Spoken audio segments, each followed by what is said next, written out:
Hello. Hello, children. How are you today? Are you well? I just thought I might say hello. Got another little story for you here if you're interested. You'd like to hear it? Okay, here we go. Right. I am bored, said Andrew, a 5-year-old boy. I want to go on an adventure. Andrew looked around his room and he saw a picture book of the solar system. That's up there where all the stars are, by the way.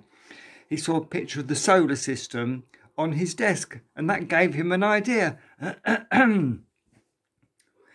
I want to go on an adventure to the moon, said Andrew. I want to be an astronaut. Andrew thought about how he could be an astronaut and he wasn't sure how he could do it. The moon is so far away, said Andrew to himself. But that sounded quite loud, didn't it, really? It didn't sound like he was talking to himself at all. And actually, the moon is 220,000 miles away. And that's a really, really long way. 220,000 miles away. Anyway, back to the story. The moon is so far away, said Andrew to himself. How will I ever be able to do it? You could build yourself a rocket ship, said Andrew's best friend, Peter. Yes, said Andrew, a rocket ship. A rocket ship is how I will get to the moon. Andrew and Peter built a rocket ship out of a cardboard box and they covered it with tin foil. That's what Mummy uses when she roasts meat or sausages or potatoes. Are you ready to go to the moon now? Asked Peter when the rocket ship was finished. Yes, said Andrew. I am ready to go to the meet. To the meet? I don't think it's to the meet. I am ready to go to the moon. Peter started the countdown. 10, 9, 8, said Peter. I think he got stuck there. I don't think he knows the rest of the letters, numbers even. Andrew and the cardboard rocket ship flew off into space Anyway, they flew past the tall buildings and past the tall trees. They flew past the clouds and then they flew through the atmosphere. Oh, look at all the pretty stars in the sky, said Andrew quite loudly to himself. Andrew liked flying around in space.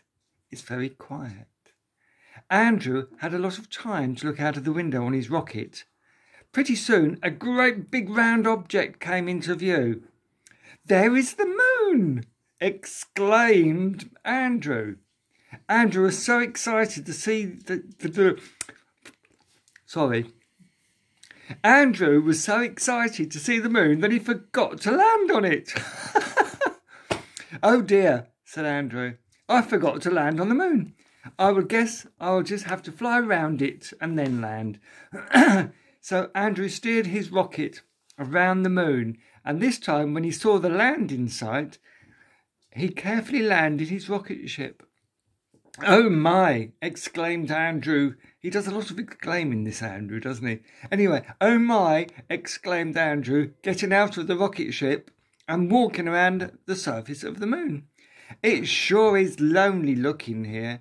I think I will go and explore it some more. Andrew took his space vehicle out of his rocket ship and he drove around the surface of the moon. I don't remember him making a vehicle to drive around on, but there we go. I only remember him building the rocket itself.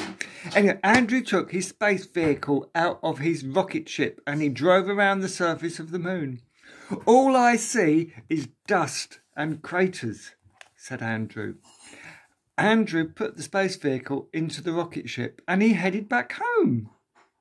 He enjoyed seeing the green grass and the green leaves of the trees because you don't get those on the moon. There's nothing up there. Totally barren. It's all just dust and craters and rocks. Anyway, he enjoyed seeing the green grass and the green leaves on the trees and he had a whole new appreciation of the things that were on Earth, like chocolate, TV, football. You wouldn't believe how dusty and lonely the moon was, said Andrew to nobody in particular when he arrived back home. Are you saying you didn't have a good time? Asked Peter. Turns out Peter was there. Who would have guessed? Oh no, exclaimed Andrew again. He keeps exclaiming. Oh no, exclaimed Andrew.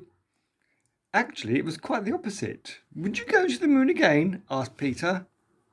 Let's turn the page and see what his answer is. And Andrew says, without hesitation, I definitely would. That was fun, wasn't it? No, I'll find a better story for tomorrow. Good night.